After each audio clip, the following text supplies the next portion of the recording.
नमस्कार दोस्तों, आपका अपना चैनल हिंदी जंक्शन पर स्वागत है।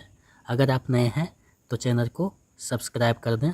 दोस्तों, आज हम आपके लिए आधुनिक कार का पार्ट 3 लेके आए हैं, जिसमें द्विवेदी युग से 40 महत्वपूर्ण प्रश्नों को संग्रहित किया गया है।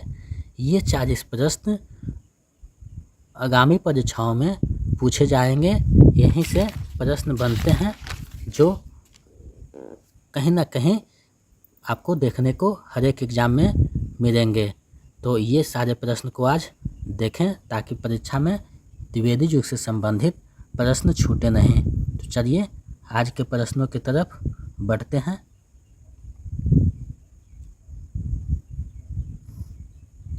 आज का पहला प्रश्न है, सरस्वती पत्रिका का प्रकाशन कब से आरंभ हुआ था? सरस्वती पत्रिका का प्रकाशन कब से आरंभ हुआ? तो आपके पास विकल्प है। विकल्प ए है 1903 ईस्वी, बी है 1902 ईस्वी, सी है 1901 ईस्वी, डी है 1900 ईस्वी। तो इसका सही आंसर विकल्प डी हो जाएगा। 1900 ईस्वी से जो है सरस्वती पत्रिका का प्रकाशन आरंभ हुआ था। नेक्स्ट प्रश्न की ओर बढ़ते हैं। दूसरा प्रश्न है, डॉक्टर नगेंद्र ने किस युग को जागरण सुधारकार कहा है? डॉक्टर नगेंद्र ने किस युग को जागरण सुधारकार कहा है? विकल्प ए है भारतेंदु हरि युग, बी है द्विवेदी युग, सी है प्रेमचंद युग, डी है प्रसाद युग। तो इसका सही आंसर विकल्प बी हो जाएगा। द्विवेदी युग को जो है डॉक्टर नगेंद्र ने जागरण सुधारकार कहा है। चलिए नेक्स्ट प्रश्न को देखते हैं। तीसरा प्रश्न है, महावीर प्रसाद द्विवेदी सरस्वती पत्रिका के संपादक कब बने? महावीर प्रसाद द्विवेदी सरस्वती पत्रिका के संपादक कब बने? विकल्प है 1900 ईस्वी, बी है 1901 ईस्वी, सी है 1902 ईस्वी, डी है 1903 ईस्वी। तो इसका सही आंसर विकल्प डी हो जाएगा। 1903 ईस्वी में महावीर प्रसाद द्विवेदी जो है सरस्वती पत्रिका के संपादक बने और 1920 ईस्वी तक उसके संपादक रहे। चलिए नेक्स्ट प्रश्न को देखते हैं। नेक्स्ट प्रश्न है, काव्य मंजूषा के रचनाकार कौन है? काव्य मंजूषा के रचनाकार कौन है? विकल्प है सोहनलाल द्विवेदी, बी है महावीर प्रसाद द्विवेदी, सी है भारतेंदु हरिश्चंद्र, डी है माखनलाल चतुर्वेदी। तो इसका सही आंसर विकल्प बी हो जाएगा। महावीर प्रसाद द्विवेदी जो है काव्य मंजूषा के रचनाकार हैं। चलिए नेक्स्ट प्रश्न देखते हैं। अयोध्या सिंह उपाध्याय हरिऔध की रचना प्रिय प्रवास का प्रकाशन कब हुआ? अयोध्या सिंह उपाध्याय हरिऔध की रचना प्रिय प्रवास का प्रकाशन कब हुआ? विकल्प है 1912, बी है 1914, सी है 1916, डी है 1918। तो इसका सही आंसर विकल्प बी हो जाएगा। 1914 ईस्वी में प्रिय प्रवास का प्रकाशन हुआ था। चलिए नेक्स्ट प्रश्न देखते हैं। छठा प्रश्न है, अवरा जीवन हाय तुम्हारी यही कहानी, आंचल में है दूध और आँखों में पानी, किसकी पंक्ति है? विकल्प है मैथिली शरण गुप्त, बी है भारतेंदु हरिश्चंद्र, सी है सोहनलाल द्विवेदी, डी है माखनलाल चतुर्वेदी। तो इसका सही आंसर विकल्प हो जाएगा। मैथिली शरण गुप्त की पंक्ति है। चलिए नेक्स्ट प्रश्न देखते हैं। सातवां प्रश्न है, सामान्यतः द्विवेदी युग का समय सीमा कब से कब तक माना जाता है? द्विवेदी युग का समय सीमा कब से कब तक माना जाता है? विकल्प है 1890 ईस्वी से 1920 ईस्वी, बी है 1903 ईस्वी से 1918 ईस्वी, सी है 1900 ईस्वी से 1920 ईस्वी, डी है 1908 से 1925 ईस्वी। तो इसका सही आंसर विकल्प सी हो जाएगा। 1900 ईस्वी से 1920 ईस्वी तक जो है द्विवेदी युग का समय माना जाता है। चलिए नेक्स्ट प्रश्न को देखते हैं। आठवां प्रश्न है, द्विवेदी युग का नामकरण किसके नाम पर पड़ा? द्विवेदी युग का नामकरण किसके नाम पर पड़ा? विकल्प है हजारी प्रसाद द्विवेदी, बी है सोहनलाल द्विवेदी, सी है महावीर प्रसाद द्विवेदी, डी है कृष्णचरण दास द्विवेदी। तो इसका सही आंसर विकल्प सी हो जाएगा। महावीर प्रसाद द्विवेदी के नाम पर द्विवेदी युग पड़ा है। चलिए नेक्स्ट प्रश्न को देखते हैं। नौवां प्रश्न है, खड़ी बोरी का प्रथम महाकाव्य कौन है?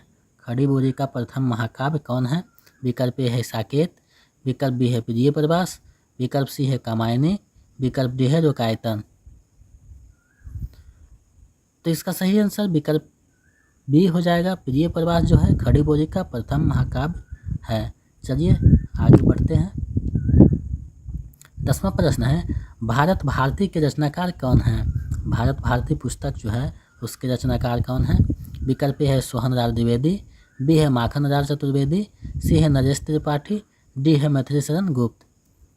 तो इसका सही आंसर विकल्प डी हो जाएगा। मैथिली शरण गुप्त जो है भारत भारती के रचनाकार हैं। चलिए आगे बढ़ते हैं नेक्स्ट प्रश्न की ओर। 11वां प्रश्न है निम्न में से कौन सी एक रचना मैथिली शरण गुप्त की नहीं है। निम्न में से कौन सी रचना एक मैथिली शरण गुप्त की नहीं है। विकल्प ए है रंग में भंग, विकल्प बी है काव्य मंजूषा, विकल्प सी है जयद्रथ वध, विकल्प डी है भारत भारती। तो इसका सही आंसर विकल्प बी हो जाएगा। काव्य मंजूषा जो है मैथिली शरण गुप्त की नहीं है।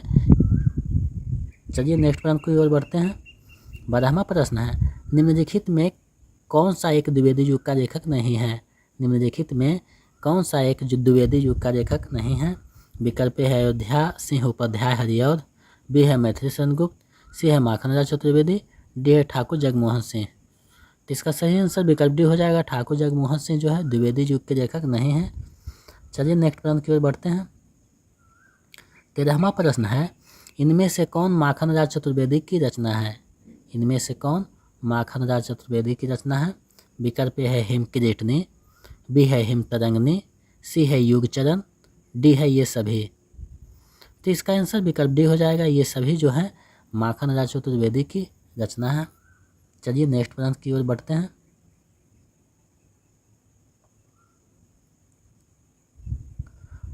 14वां प्रश्न है वैदेही वनवास किसकी रचना है। वैदेही वनवास किसकी रचना है। विकल्प है अयोध्या सिंह उपाध्याय हरिऔध का, बी है मैथिली शरण गुप्त का, सी है माखनलाल चतुर्वेदी का, डी है महावीर प्रसाद द्विवेदी का। तो इसका सही आंसर विकल्प ए हो जाएगा। अयोध्या सिंह उपाध्याय का जो है वैदेही वनवास रचना है। चलिए नेक्स्ट प्रश्न की ओर बढ़ते हैं। 15वां प्रश्न है भारत भारती का रचनाकार क्या है। भारत भारती का रचनाकार क्या है, कब प्रकाशित हुआ था। विकल्प ए है 1910 ईस्वी, बी है 1914, सी है 1912, डी है 1916। तो इसका सही आंसर विकल्प सी हो जाएगा। 1912 ईस्वी में जो है भारत भारती का प्रकाशन हुआ था। वीडियो के अंत तक बने रहिएगा। प्रत्येक प्रश्न बहुत महत्वपूर्ण है जो परीक्षाओं में पूछे जाते हैं, तो एक एक कर अच्छे से देखिएगा। 16वां प्रश्न है क्या हिंदी नाम की कोई भाषा ही नहीं। रेख के रचनाकार कौन है। क्या हिंदी नाम की कोई भाषा ही नहीं। रेख के रचनाकार कौन है। विकल्प है महावीर प्रसाद द्विवेदी, बी है रामचंद्र शुक्ल, सी है नंदूलाल वाजपेयी, डी है रामविलास शर्मा। तो इसका सही आंसर विकल्प हो जाएगा। महावीर प्रसाद द्विवेदी का ये रेख है। क्या हिंदी नाम की कोई भाषा ही नहीं। चलिए नेक्स्ट प्रश्न की ओर बढ़ते हैं। 17वां प्रश्न है निम्न में से कौन सा काव्य खंड रामनरेश त्रिपाठी का नहीं है। निम्न में से कौन सा काव्य खंड रामनरेश त्रिपाठी का नहीं है।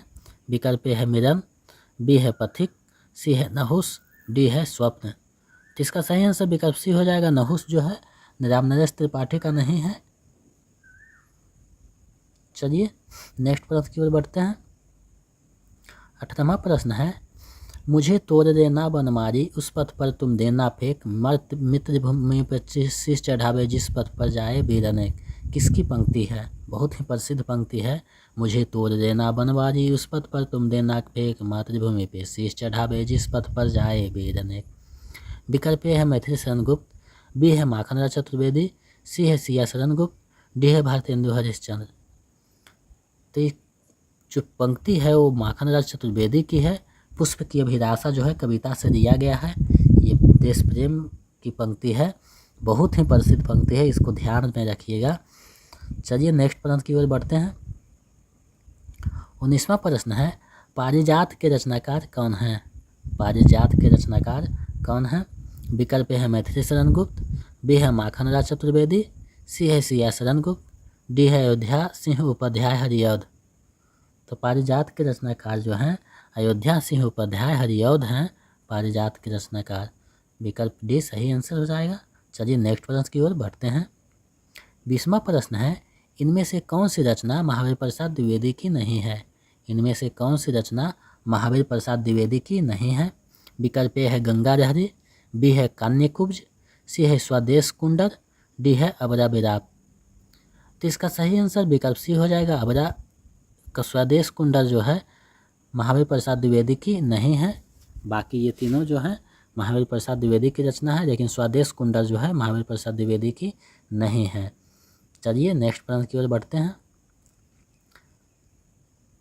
21वां प्रश्न है, मैथिली शरण गुप्त की प्रतिभा का विकास सर्वाधिक किस साहित्य रूप में देखने को मिलता है?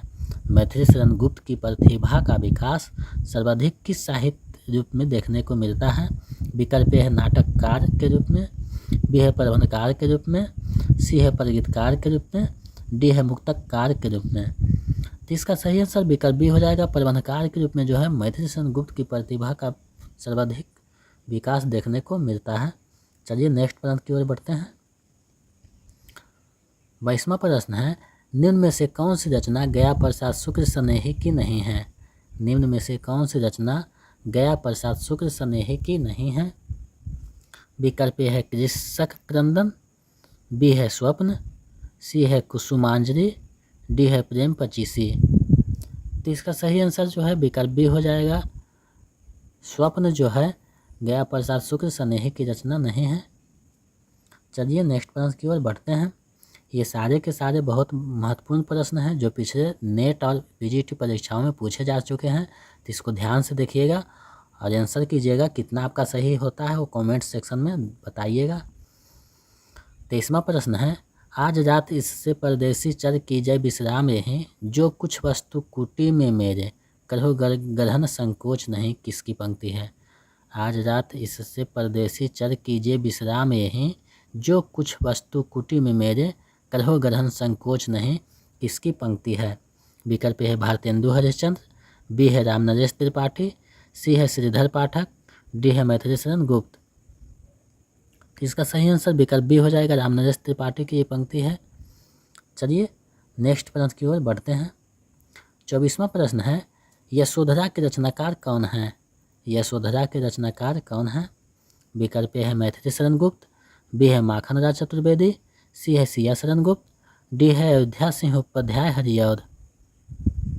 तो इसका सही आंसर जो है विकल्प हो जाएगा। मैथिली शरण गुप्त की रचना है यशोधरा, बहुत ही प्रसिद्ध रचना है। इसी में वो पंक्ति आता है एक, सखी वो मुझको कहकर जाते, ये यशोधरा से दिया गया पंक्ति है, सखी वो मुझसे कहकर जाते। तो यशोधरा के रचनाकार मैथिली शरण गुप्त हैं। विकल्प इसका सही आंसर हो जाएगा।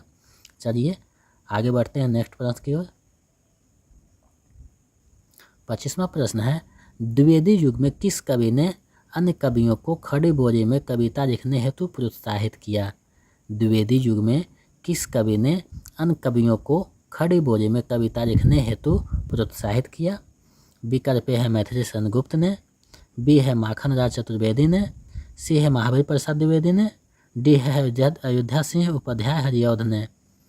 तो इसका सही आंसर जो हो जाएगा विकल्प सी हो जाएगा। महावीर प्रसाद द्विवेदी ने अन्य कवियों को खड़ी बोली में कविता लिखने हेतु प्रोत्साहित किए हैं। बहुत महत्वपूर्ण प्रश्न है। चलिए नेक्स्ट प्रश्न की ओर बढ़ते हैं। 26वां प्रश्न है, कभी कुछ ऐसी तान सुनाओ जिससे उथल पुथल मच जाए, पंक्ति के रचनाकार कौन है? कभी तुम कुछ ऐसी तान सुनाओ जिससे उथल पुथल मच जाए, पंक्ति के रचनाकार कौन है? विकल्प है बालकृष्ण शर्मा नवीन, बी है रामनरेश त्रिपाठी, सी है नाथूराम शर्मा शंकर, डी है माखनराज चतुर्वेदी। तो इस पंक्ति के रचनाकार विकल्प हो जाएंगे बालकृष्ण शर्मा नवीन जी हैं। ये बहुत प्रसिद्ध पंक्ति है। चलिए नेक्स्ट प्रश्न की ओर बढ़ते हैं। 27वां प्रश्न है, मैथिली शरण गुप्त की वह रचना जिसने देश में राष्ट्र प्रेम की धूम मचा दी थी, वह कौन सी है?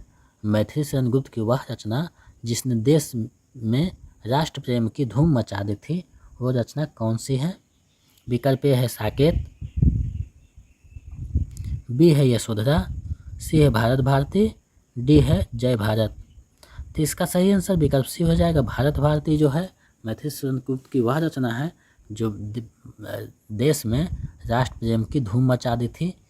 बहुत ही प्रसिद्ध हुआ था ये पंक्ता पुस्तक भारत भारती जो है। चलिए नेक्स्ट प्रश्न की ओर बढ़ते हैं।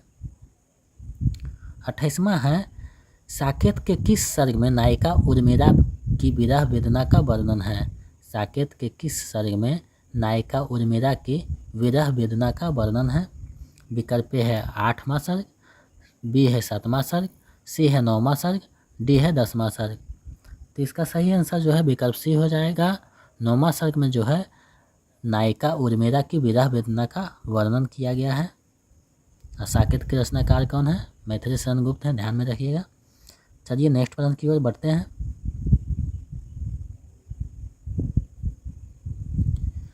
29वां है मैथिली शरण गुप्त की किस रचना पर अंग्रेजों ने प्रतिबंध लगा दिया था। मैथिली शरण गुप्त की किस रचना पर अंग्रेजों ने प्रतिबंध लगा दिया था। विकल्प है पंचवटी, बी है साकेत, सी है द्वापर, डी है भारत भारती। तो इसका सही आंसर विकल्प डी हो जाएगा। भारत भारती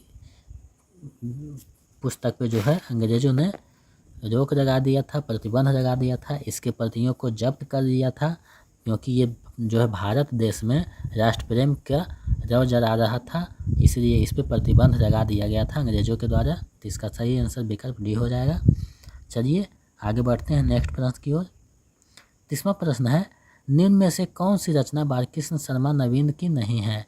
निम्न में से कौन सी रचना बालकृष्ण शर्मा नवीन की नहीं है, आपको बताना है। विकल्प ए है कुमकुम, बी है उर्मिला, सी है साकेत, डी है अपदक। तो इसका सही आंसर विकल्प सी हो जाएगा। साकेत जो है बालकृष्ण शर्मा नवीन की नहीं है। चलिए आगे बढ़ते हैं नेक्स्ट प्रश्न की ओर। 21वां प्रश्न है मैथिली शरण गुप्त की किस काव्य कृति को हिंदी संस्कृति का स्वच्छ दर्पण कहा गया है। मैथिली शरण गुप्त की किस काव्य कृति को हिंदी संस्कृति का स्वच्छ दर्पण कहा गया है, आपको बताना है। विकल्प ए है जय भारत, बी है साकेत, सी है यशोधरा, डी है विष्णु प्रिया। इसका सही आंसर विकल्प ए हो जाएगा। जय भारत को जो है हिंदी संस्कृति का स्वच्छ दर्पण कहा गया है, ध्यान में रखिएगा। वीडियो के अंत तक बने रहिएगा। प्रत्येक प्रश्न बहुत महत्वपूर्ण है आपके लिए, जो परीक्षाओं में पूछे जाने की संभावना जिसकी रहती है। 32वां प्रश्न है भारत भारती की लोकप्रियता खड़ी बोरी की विजय पताका सिद्ध हुई, किसका कथन है। भारत भारती की लोकप्रियता खड़ी बोरी की विजय पताका सिद्ध हुई, ये किसका कथन है। विकल्प है डॉक्टर राम कुमार वर्मा, बी है डॉक्टर नगेंद्र, सी है महावीर प्रसाद द्विवेदी, डी है रामचंद्र शुक्ल। तो इसका सही आंसर विकल्प बी हो जाएगा। ये डॉक्टर नागेंद्र का कथन है कि भारत भारती की लोकप्रियता खड़ी बोरी की विजय पताका सिद्ध हुई। चलिए आगे बढ़ते हैं नेक्स्ट प्रश्न की ओर। 33वां प्रश्न है गुप्त की कविता में राष्ट्रीयता और गांधीवाद हो जाएगा, गांधीवाद की प्रधानता है, किसका कथन है। गुप्त जी की कविता में राष्ट्रीयता और गांधीवाद की प्रधानता है, किसका कथन है। विकल्प ए हो जाएगा रामविलास शर्मा, बी हो जाएगा बाबू गुलाब राय, सी हो जाएगा गणपति चंद्रगुप्त, डी हो जाएगा डॉक्टर नगेंद्र। तो इसका सही आंसर विकल्प बी हो जाएगा। बाबू गुलाब राय का कथन है कि गुप्त जी की कविता में राष्ट्रीयता और गांधीवाद की प्रधानता है। चलिए आगे बढ़ते हैं नेक्स्ट प्रश्न की ओर। 34वां प्रश्न है दिवस का अवसान समीप था, गगन था कुछ रोहित हो चला, किसकी पंक्ति है। दिवस का अवसान समीप था, गगन था कुछ रोहित हो चला, किसकी पंक्ति है। विकल्प है मैथिली शरण गुप्त की, बी है माखनलाल चतुर्वेदी की, सी है महावीर प्रसाद द्विवेदी की, डी है अयोध्या सिंह उपाध्याय हरिऔध की। तो इसका सही आंसर विकल्प डी हो जाएगा। अयोध्या सिंह उपाध्याय हरिऔध की रचना है, प्रिय प्रवास से लिया गया है पंक्ति है, उसके प्रथम सर्ग जो है सर्ग से लिया गया है, जिसमें प्रकृति के जो है संध्या कार्य का वर्णन हुआ है। चलिए नेक्स्ट प्रश्न की ओर बढ़ते हैं। 35वां प्रश्न है राष्ट्रीयता गुप्त जी का उद्देश्य है, पर संस्कृति शून्य राष्ट्रीयता उन्हें ग्राह्य नहीं है, किसका कथन है। राष्ट्रीयता गुप्त जी का उद्देश्य है, पर संस्कृति शून्य राष्ट्रीयता उन्हें ग्राह्य नहीं है, किसका पंक्ति है। विकल्प है डॉक्टर नगेंद्र का, बी है डॉक्टर सत्येंद्र का, सी है नंद दुलारे वाजपेयी का, डी है हजारी प्रसाद द्विवेदी का। तो इसका सही आंसर विकल्प बी हो जाएगा। डॉक्टर सत्येंद्र का पंक्ति है। ध्यान में रखिएगा। चलिए आगे बढ़ते हैं नेक्स्ट प्रश्न की ओर। 36वां प्रश्न है, मैथिली शरण गुप्त ने भारत भारती किसके अनुरोध पर लिखा? मैथिली शरण गुप्त ने भारत भारती किसके अनुरोध पर लिखा? विकल्प है जवाहरलाल नेहरू के, बी है महात्मा गांधी के, सी है महावीर प्रसाद द्विवेदी के, डी है राजा रामपाल सिंह के। तो इसका सही आंसर विकल्प सी हो जाएगा। महावीर प्रसाद द्विवेदी के कथन पे जो है, अनुरोध पे भारत भारती जो है मैथिली शरण लिखे थे और भारत भारती बहुत ही प्रसिद्ध हुआ था, देश में राष्ट्र प्रेम का रौं जलाया था। चलिए नेक्स्ट प्रश्न की ओर बढ़ते हैं। 37वां प्रश्न है, युग युग तक चलती रहे कठोर कहानी रघुकुल में थी एक अभागिन रानी किसकी पंक्ति है? युग युग तक चलती रहे कठोर कहानी रघुकुल में थी एक अभागिन रानी किसकी पंक्ति है? विकल्प है रामनरेश त्रिपाठी की, बी है माखन राज चतुर्वेदी की, सी है महावीर प्रसाद द्विवेदी की, डी है मैथिली शरण गुप्त की। तो इसका सही आंसर विकल्प डी हो जाएगा, मैथिली शरण गुप्त की रचना है। चलिए आगे बढ़ते हैं नेक्स्ट प्रश्न की ओर।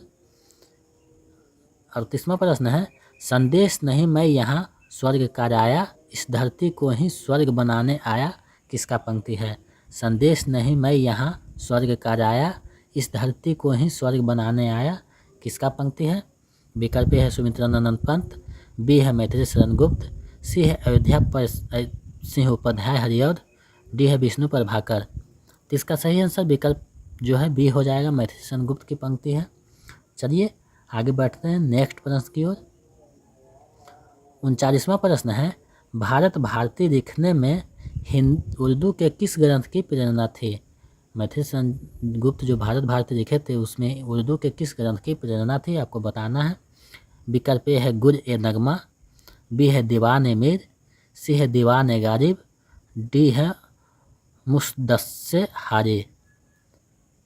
तो इसका सही आंसर विकल्प डी हो जाएगा, मुसद्दस्से हारी जो है प्रेरणा का स्रोत था भारत भारती लिखने में। चलिए इस वीडियो का 40वां और अंतिम प्रश्न की ओर बढ़ते हैं। 40वां प्रश्न है, राम तुम मानव हो ईश्वर नहीं हो क्या? यह प्रसिद्ध पंक्ति किसका है? राम तुम मानव हो ईश्वर नहीं हो क्या? ये प्रसिद्ध पंक्ति किसका है आपको जवाब देना है। विकल्प है अयोध्या सिंह उपाध्याय हरिऔध का, बी है मैथिली शरण गुप्त का, सी है महावीर प्रसाद द्विवेदी का, डी है रामधारी सिंह दिनकर का। तो इसका सही आंसर विकल्प बी हो जाएगा, मैथिली शरण गुप्त की ये पंक्ति है। राम तुम मानव हो ईश्वर नहीं हो क्या, मैथिली शरण गुप्त की पंक्ति है। तो ये आज के बहुत महत्वपूर्ण प्रश्नों का संग्रह था जिसमें 40 प्रश्नों को संग्रहित किया गया था। और आज का प्रश्न आप लोगों के लिए है